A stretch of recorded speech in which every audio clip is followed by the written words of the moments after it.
Welcome back to Have Roots, Will Travel. My name is Lisa Elvin Staltari, and I'm a genealogist and a passionate traveler. Over the last several years, I've been focusing my attention first on Les Filles du Roi. And then in 2023, I said, I think I want to really study Les Filles Mariées, the marriageable girls who came before, because their stories obviously are even further in time in terms of Quebec history and their impact.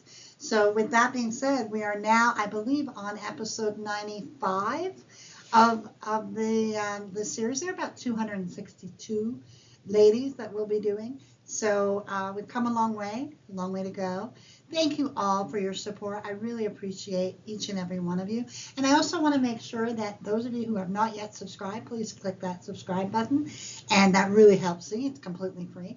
And the notification, you'll get alerted whenever I post new content.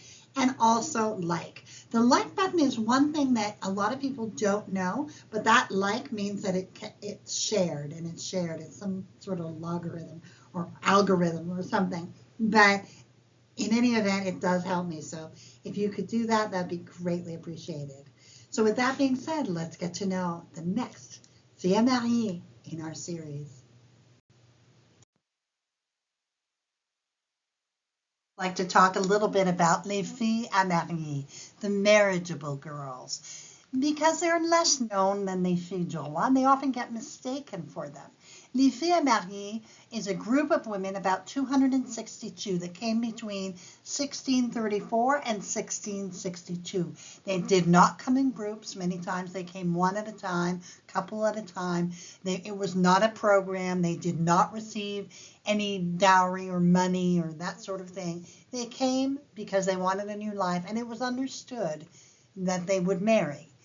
But basically, they were coming to a land, especially the ones in the 1630s, they were coming to a land where, honestly, civilization had not yet reached it. Because we have Quebec City that was founded in 1608.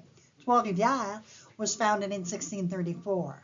Montreal wasn't even there until 1642.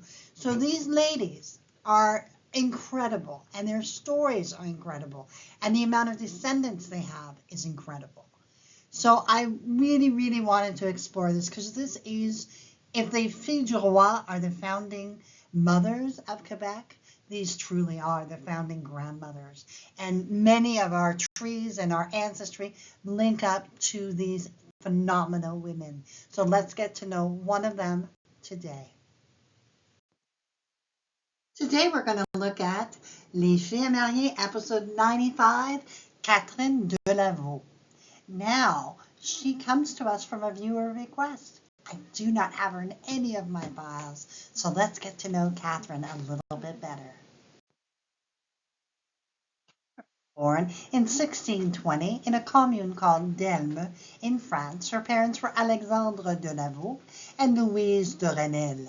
Now you can see by the map that she's actually in one of the areas of France we rarely get to, Le Grand Est, the large East, in other words. And inside of that, her département is the département of Moselle. Now you can imagine that it is very close to both Germany and Luxembourg. So it is definitely got influences of different places. There are about 1,400 people that live there now. Very historic town, has existed since the Gallo-Roman times, and was really a very strategic town between Metz and Strasbourg. And what we know about this particular area is that is really a strong Jewish influence. There are synagogues here, and so it's got a very much more cultural history, if you will, in terms of many aspects that we don't traditionally see in a French commune. So absolutely a fascinating part of where she is from. So she was about 30 years old when she was, I guess, recruited by Mademoiselle Jeanne Mance. So she came to New France as possibly as a nurse or potentially a postulate nun. We do not know, but we do know that she arrived in 1650. Whatever her purpose for coming to New France. Her ultimate destination was to get married. And the groom that she selected and who selected her, his name Gilbert Barbier dit le Minime. And he was born in 1619 in Decize, France. His parents were Pierre Barbier and Claude Vison. Now you can see that he is from the region of France, Bourgogne, France, et Comte.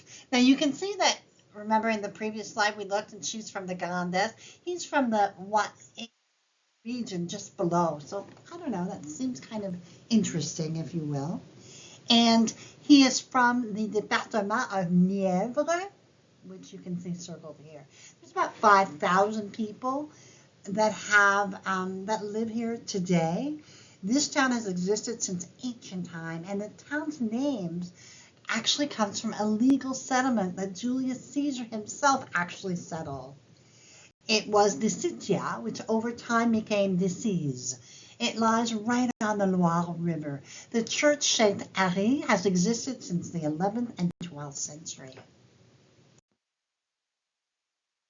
Gilbert would arrive in New France sometime in 1642, and by 1643 or thereabouts, he was in Montreal. The plaque on the right lists the very earliest pioneers of Montreal. And yes, Gilbert is there. How neat is that to really be part of the beginnings of this amazing place?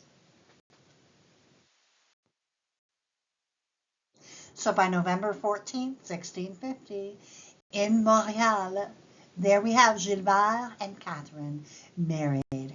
Just an amazing early marriage for Montreal.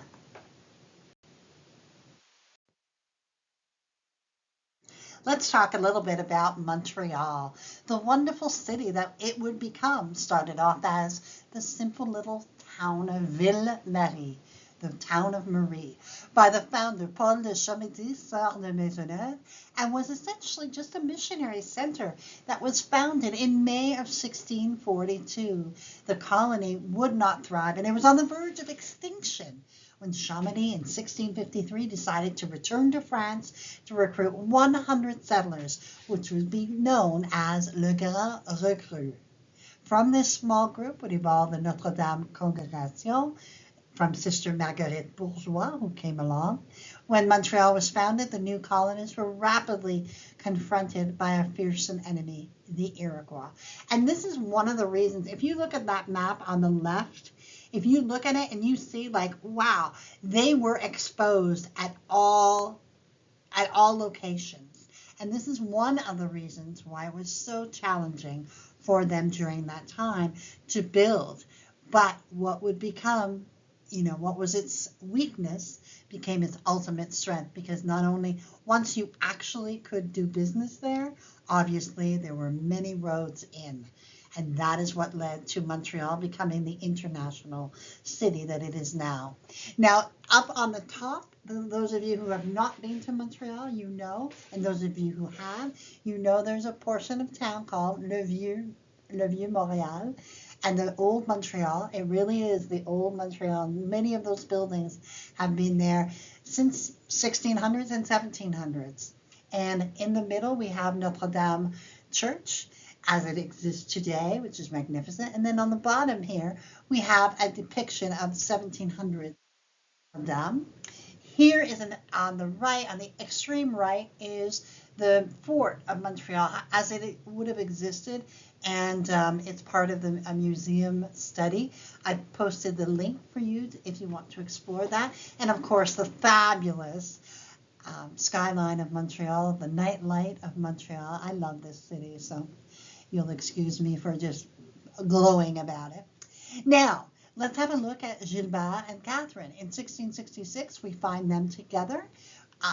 In the 1666 census, we have their daughter Adrienne, Barbe, Gabrielle, Nicolas, Charles, and Marie, and they actually have a domestic that is working for them. In the 1667 census, we have Gilbert and Catherine, and we have Barbe. So obviously Adrienne has moved on. And then we have Gabrielle, Nicolas, Charles, Marie, and then we have the domestic, Thomas Charton. And I think that's the same one that was there in the 1666 census. They have 3 beasts and they own about 18 arpents of valeur, which is about 15 acres of land. Now, if you are a descendant of this amazing couple, you are also a descendant of Gilbert, who was truly a man of achievement. He was a master carpenter. He was the procureur fiscal, which is basically the city's accountant and the person who would be responsible for the budget and for purchasing things, the procureur. And he was also a land surveyor. So in terms of the Montreal and its history, Gilbert Berbier is definitely somebody that we need to pay homage to. They would go on to have 8 children. Charles, unfortunately, would drown at the age of 6. Adrienne would marry Etienne Trudeau and would have 14 children, 11 of whom survived. Their son Pierre would be the direct line to the future Prime Minister Pierre Elliott Trudeau and his son Justin. Barbe would marry Toussaint Baudry and would have 10 children, 8 of whom made it to adulthood, 7 who produced descendants. Agathe would die in infancy. Gabrielle would become a voyageur with the famed voyageur La Salle. Nicolas would die on August 11, 1691, by the English during the Battle of La Prairie de la Madeleine. Charles Henri was also killed by Iroquois on June 8, 1691. So in the space of a couple of months, they lost 2 sons, and he was killed defending Repentigny with Iberville de Bienville. The first girl born in Montreal to enter the Notre Dame convent, and she would become the second Mother Superior after the renowned. Isn't that just amazing? Now, in the 1681 census, we find Gilbert and we have Catherine. We have their children who are still at home, Gabrielle, Nicolas, Charles. Pierre Leroux is their domestic. And then we have 2 guns, 12 bêtes à cornes, which are either goats or horned animals, and they own 20 arpents, about 18 acres of land. I just want to point out that the domestic Pierre Leroux, domestic, it says that he's 10 years old. So that's kind of an those of you who are studying this, you might want to just check that out and see if that's is that a misprint or was he really 10 years old? And the reason why I say that is sometimes I have found that the people listed as a domestic are not really a domestic. They're kind of a child of someone that they took on. So there you go. Some more research for y'all. Catherine would pass away on April 14, 1688, at the age of 68. She and Gilbert would have been married 38 years.